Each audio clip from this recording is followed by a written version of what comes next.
태초에 말씀이 계시니라. 이 말씀이 하나님과 함께 계셨으니 이 말씀은 곧 하나님이시니라. 그가 태초에 하나님과 함께 계셨고 만물이 그로 말미암아 지은 바 되었으니 지은 것이 하나도 그가 없이는 된 것이 없느니라. 그 안에 생명이 있었으니 이 생명은 사람들의 빛이라. 같이 읽겠습니다. 빛이 어둠에 비추되 어둠이 깨닫지 못하더라. 아멘. 네, 오늘 성경 공부를 예배 후에 한다고 했는데 제가 이 설교를 막 준비하다 보니까 이게 지금 성경 공부 같이 막 계속 준비가 돼서 한번 설교보다는 좀 성경 공부라는 저는 느낌이 들었는데 한번 들어보시기 바랍니다. 네, 우리 복음서가 있죠. 마태, 마가, 누가, 요한 복음을 우리는 사복음서라고 합니다. 이 성경 자체가 다 예수님에 대해서 기록이 된 것이지만 특별히 이 사복음서에는 이 땅에 인간의 몸으로 오신 예수님에 대해서 그 생애가 구체적으로 기록이 되어 있습니다. 그런데 이 사복음서가 내용이 조금씩 다릅니다. 예수님의 일대기를 말한 거라면 좀 뭔가 이렇게 거의 비슷비슷해야 되는데 너무 다른 내용들이 있습니다. 어떤 사복음서끼리 내용이 다른 것도 있고 같은 내용인데 말하는 사람이 다르거나 또는 등장인물이 달라지는 경우도 있습니다. 또 순서가 예수님이 마귀한테 시험을 받은 그런 것 같은 경우는 순서가 또 다릅니다. 왜 이렇게 다를까?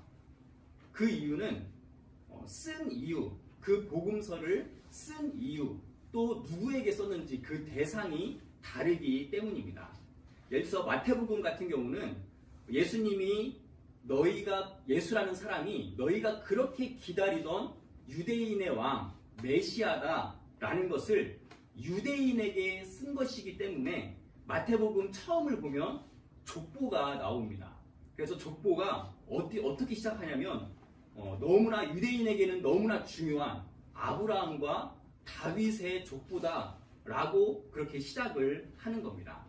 그리고 마가복음은 네로 황제 때 핍박을 받으면서 그 순교자가 생겨났던, 예수님을 믿는 것 때문에 순교자가 생겨났던 그런 상황이었기 때문에 그 사람들에게 쓴 것이기 때문에 예수가 태어나고 우리가 항상 크리스마스 때마다 하는 그런 성극 같은 그런 내용들이 없습니다.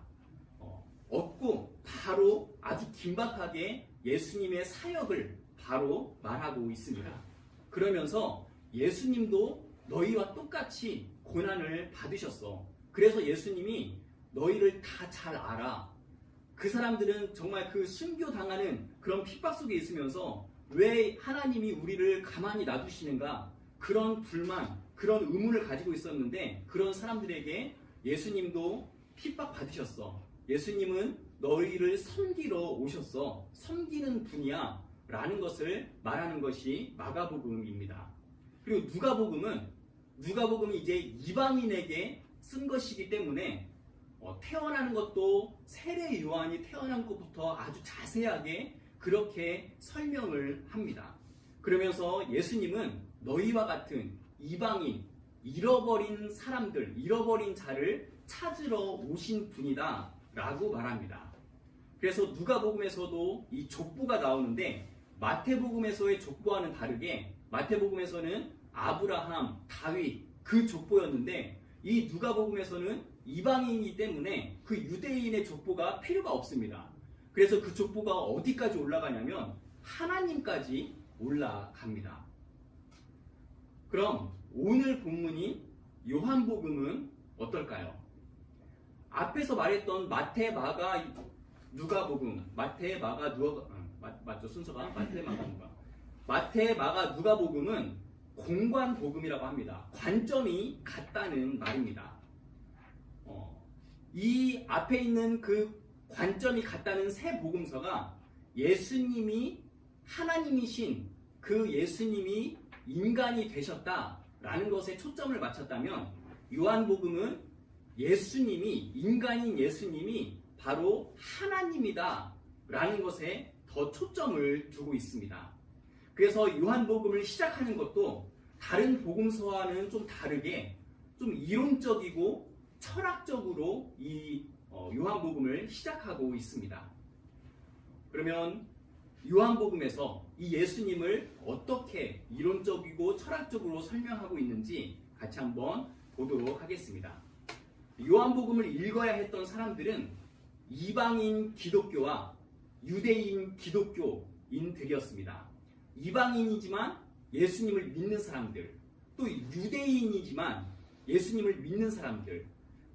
구약에서는 유대인 하면 그냥 하나님의 백성이었는데 이제 신약에서는 유대인이라고 하면 유대교를 믿는 사람들, 예수님을 믿지 않는 사람들을 말합니다. 그래서 요한복음이 어떤 사람들을 위해서 쓰여졌나? 이방인 기독교인들과 유대인 기독교인들을 위해서 쓰여졌습니다. 당시 이방인들에게는 헬라 철학이 성행했는데 이 헬라 철학의 가장 큰 가치는 말하는 것이었습니다. 말 자체였습니다. 이 말이라는 것이 헬라어로는 로고스라는 단어인데, 그래서 헬라 철학에서 이 로고스라는 것은 이성과 질서를 뜻하는 학문의 최고의 가치를 말하는 것이었습니다. 그리고 모세오경을 너무나 잘 아는, 구약 성경을 너무나 잘 알고 있는 이 유대인 기독교인들에게는 이 말씀이라는 것은 세상을 창조하신 하나님의 도구로서 하나님의 능력이고, 그것은 하나님의 뜻이 말씀으로 나오는 거고 하나님의 의지가 말씀으로 나오는 것이기 때문에 이 말씀이라는 것은 그냥 되게 중요한 그런 것이었습니다. 또 이 그리스도인들의 상황은 예수님의 부활을 인정하면 자신들이 속해 있던 그런 유대인 그 공동체로부터 출교를 당했습니다. 쫓겨나야 됐습니다. 그리고 예수님의 부활과 신성을 인정하지 않는 그런 이단들이 생겨나면서 정말 예수가 하나님의 아들 맞아? 이런 의심들이 생겨나기 시작했던 그런 상황들이었습니다. 그런 생각, 그런 상황들에 있던 사람들에게 요한은 요한복음을 쓰면서 가장 먼저 선포를 하고 있습니다. 야, 너희 이방인들이 헬라 철학에서 생각하고 있는 그 학문의 최고의 가치 있지? 유대인 너희가 하나님의 능력이고 하나님의 뜻이고 의지라고 생각하는 그 하나님의 말씀 있지? 그 말씀, 그 로고스, 너희들이 생각하는 최고의 가치, 너희가 하나님의 능력이고 뜻이라고 생각하는 거, 그 말씀, 이 로고스가 바로 예수야. 이렇게 말하면서 요한복음을 시작하고 있는 것입니다. 이 말씀, 이 로고스, 예수님이 태초에 계셨습니다. 그럼 성경에 요한복음이 태초에 라고 시작을 하는데, 성경에 태초에 라고 시작하는 성경이 또 있는데 혹시 어딘지 아신가요? 네, 이 모양으로 다 이렇게 딱 하시면 창세기 1장 1절입니다. 태초에 하나님이 천지를 창조하시니라. 창세기 1장에서 이 태초에 라는 것은 하나님께서 창조하신 때입니다. 그것이 시간이 됐든 어떤 장소가 됐든 공간이 됐든 어떤 물질이 됐든 질서가 됐든 뭔가를 하나님께서 맨 처음에 창조하셨던 그때 시작입니다. 요한복음에서는 그 태초에 말씀이 계시니라 라고 말하는데, 헬라어에는 이 단어 자체에 시제가 들어있습니다. 우리나라는 계시다 라고 하면 그게 기본형이면 계신다 현재, 계셨다 과거, 계실 것이다 미래, 그렇게 되는데 헬라어에는 그 단어에 시제가 들어있어서 그런 시제가 어떻게 되는지 보면 그 의미를 더 명확하게 알 수 있습니다. 이 계시니라 라는 단어가 시제가 미완료 과거입니다. 과거부터 존재했는데 아직 완료가 되지 않았다는 그런 시제입니다. 미완료 과거. 그러니까 태초에 말씀이 계시는데 태초 그때부터 이게 계셨던 게 아니라 그 태초에 훨씬 전부터 과거부터 이미 계셨다는 것입니다. 그리고 미완료니까 아직 완료가 되지 않고 계속해서 지금도 계속 계시고 있다는 것입니다. 그래서 여기에서 말하고 있는 요한복음에서 말하고 있는 이 말씀은 피조물이 아니라 하나님 그 자체였고 하나님과 태초 전부터 함께 계시면서 만물을 창조하신 도구였고 창조주 자신이었다고 말하고 있습니다. 이 세상의 모든 것, 우리가 숨쉬는 공기, 먹을 수 있는 양식, 눈에 보이는 하늘과 땅, 이 세상에 존재하는 모든 질서들, 이 세상 모든 것이 예수로 말미암아 만들어졌다는 것입니다. 당시 사람들에게 이 요한의 말은 세상을 새롭게 이해하는 것이었습니다. 많은 사람들이 세상은 그 강대국 로마 제국의 질서 아래에 있다라고 생각하고 있는데 요한은 그게 아니다. 이 세상은 예수님께서 창조하셨고 예수님이 진짜 주인이시다라고 선포를 하고 있는 겁니다. 이 말씀은 우리에게도 동일하게 적용됩니다. 이 세상 자체가 예수를 통해서 만들어졌습니다. 그래서 우리의 삶은 그분의 손에 달려있고 우리는 그분 없이는 결코 존재할 수 없습니다. 그런데 우리는 종종 스스로를 삶의 주인으로 착각합니다. 내가 내 삶의 주인이다 라고 하면서 이 세상을 살아보니 그러면서 생각을 해보니 돈이 있어야 그래도 행복할 것 같고 사람들에게 인정받아야 그래도 행복할 것 같고 좋은 직장을 가져야 행복할 것 같습니다. 하지만 내가 내 삶의 주인으로서 행복하기 위해서 그 어떤 것들을 내가 소유하고 그 무엇이 되려고 노력을 해봐도 결국에는 다 소멸되어 버리고 맙니다. 요한은 그런 인생을 죽음, 어둠이라고 표현했고 죽음과 어둠에 반대되는 개념, 생명과 빛으로 예수님을 소개하고 있습니다. 그러면서 4절에 이렇게 말합니다. 그 안에, 그 예수님 안에 생명이 있었으니 이 생명은 사람들의 빛이라. 태초에 말씀이 계셨고 그 말씀으로 말미암아 모든 것이 다 창조가 되었는데 그 말씀 안에 생명이 있었고 이 생명은 사람들의 빛이라고 말합니다. 그러니까 이 생명은 인간이 처음 창조되었을 때부터 있었던 사람들의 빛인 것입니다. 처음 창조되었을 때 생명, 이 빛이 인간에게 있었습니다. 그런데 이것을 잃어서 죽음, 어둠이 되었습니다.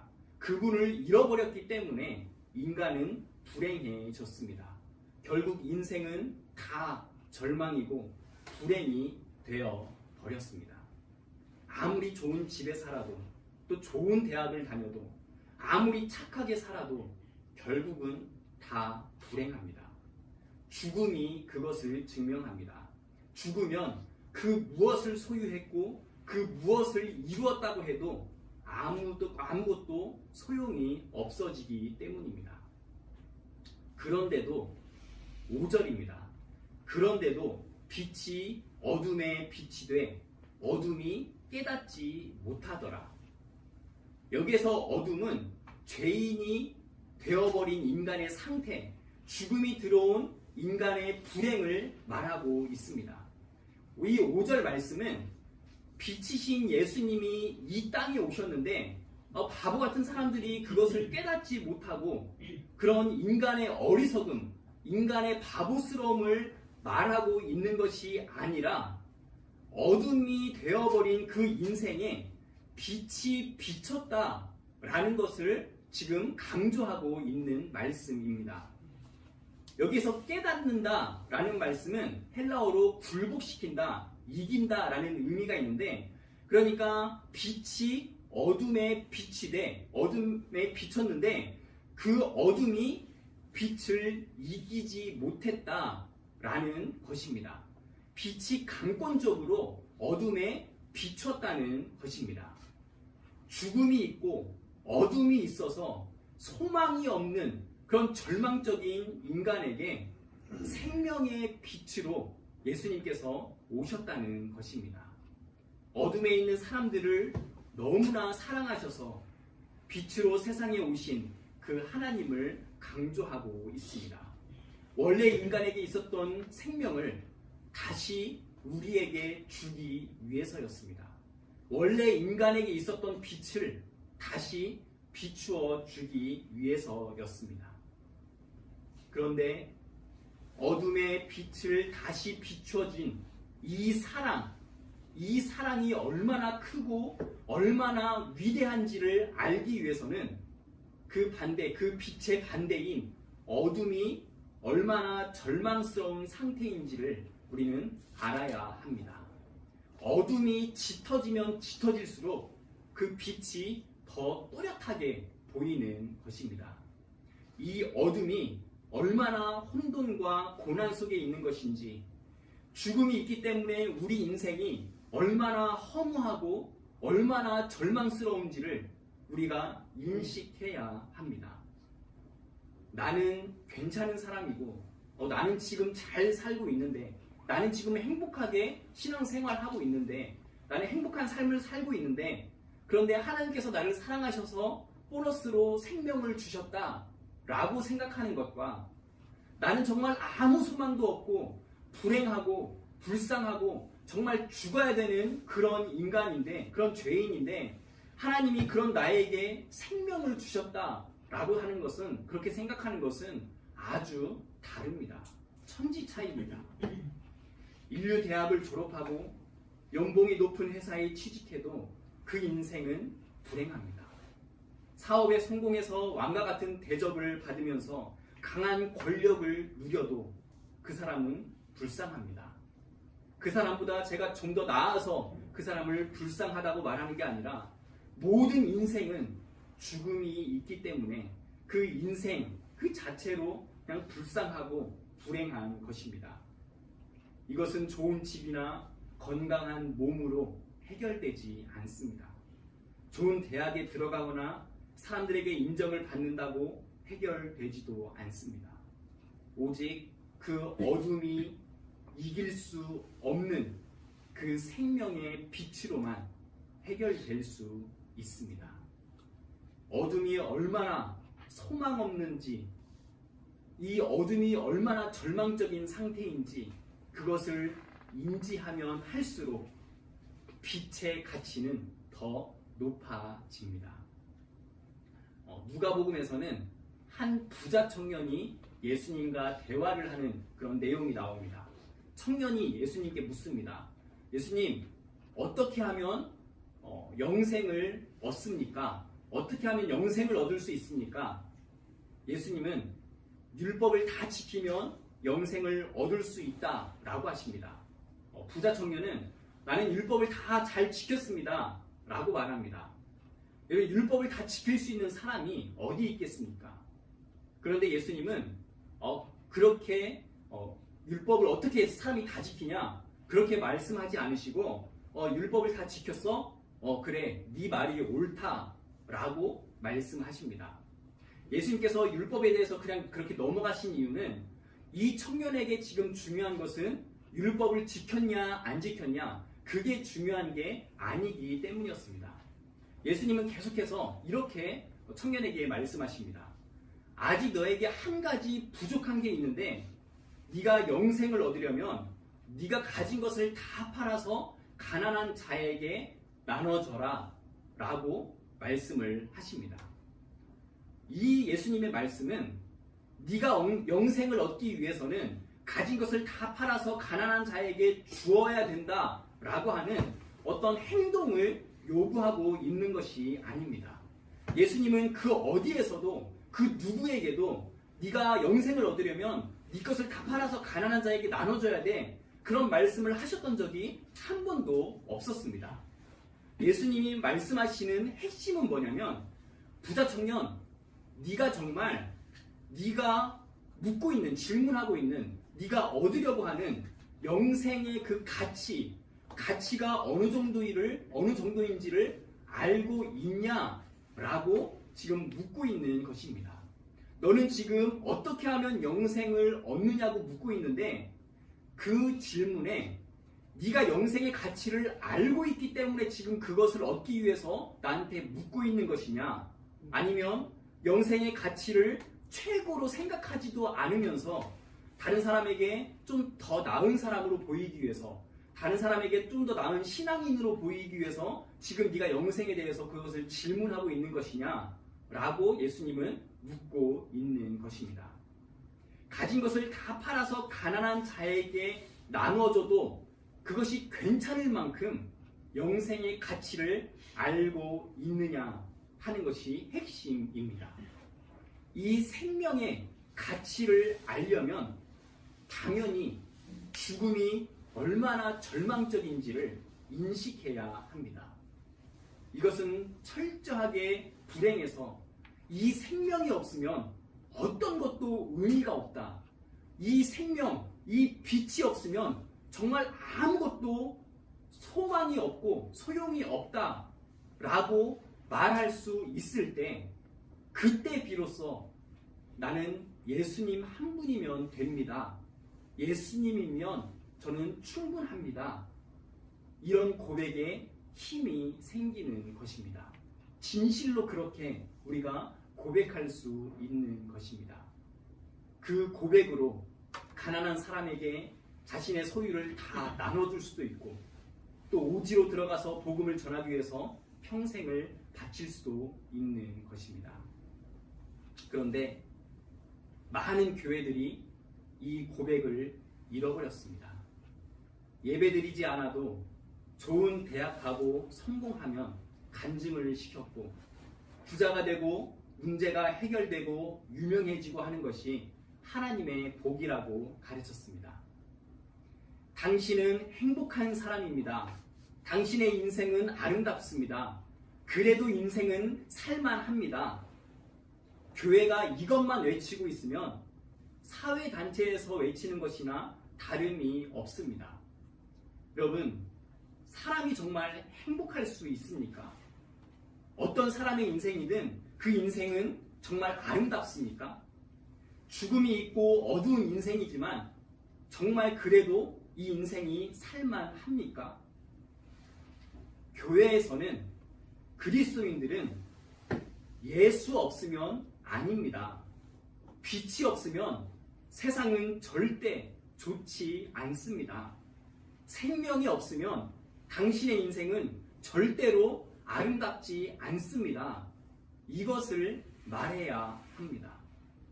이 고백이 있는 것이 바로 기독교 문화입니다. 우리가 회복해야 할 문화입니다. 오늘날 교회가 이 고백과 타협해 버렸습니다. 이 고백을 잃어버리면서 교회가 세상과 똑같이 외치고 있습니다. 교회가 세상과 똑같아지면서 교회 문화는 힘을 잃게 되었습니다. 교회에서도 자꾸만 세상이 좋다고 말하고 성공해야 된다고 말하고 있습니다. 돈 많이 벌어야 복이라고 말하고, 큰 교회를 하는 것이 부흥이고 목회의 성공이라고 말하고 있습니다. 생명이 없다면, 빛이 없다면, 그 예수님이 없다면 큰 교회도, 좋은 집도, 인류 대학에 가는 것도, 또 안정된 직장에 취직하는 것도, 잘생긴 외모도 다 소용없습니다. 다 어둠일 뿐이고 죽음일 뿐입니다. 다 모두 똑같이 불쌍한 것인데 그것을 부러워하고 그것을 좋다고 말하는 것은 아무 의미가 없습니다. 말씀을 마치겠습니다. 창세기 1장에서는 빛이 어둠을 몰아내는 그런 장면이 명확하게 나오지만, 요한복음에서는 빛과 어둠의 대립이 있어서 빛이 빛이 돼 어둠이 깨닫지 못합니다. 예수님의 빛이 우리에게 빛이지만 이제는 우리에게 죄성과 완악함이 있어서 그 빛을 거부할 수 있습니다. 문제는 이제 우리의 선택입니다. 예수님의 빛을 받아들이고 그분 안에 거하시겠습니까? 아니면 어둠 속에 머무르며 빛을 외면하시겠습니까? 계속 말씀드리지만 어둠 속에 머무른다는 것은 악한 짓을 하면서 산다는 게 아니라 빛이신 예수님 없이 살고 있는 모든 인생을 말합니다. 빛이신 예수님께서 우리에게 어떻게 우리의 삶을 비추어 주십니까? 예수님의 빛은 우리의 죄를 비춰서 우리를 회개로 이끌어 주십니다. 예수님의 빛은 어두운 우리의 길을 인도하셔서 우리를 향한 하나님의 계획을 보여주십니다. 예수님의 빛은 우리의 영혼을 새롭게 해서 우리에게 생명과 소망을 주십니다. 오늘도 예수님의 빛을 받아들이고 그 빛 안에서 새롭게 창조되는 삶을 살기를 결단하는 우리 대학로교회 성도님들 되시기를 간절히 바랍니다.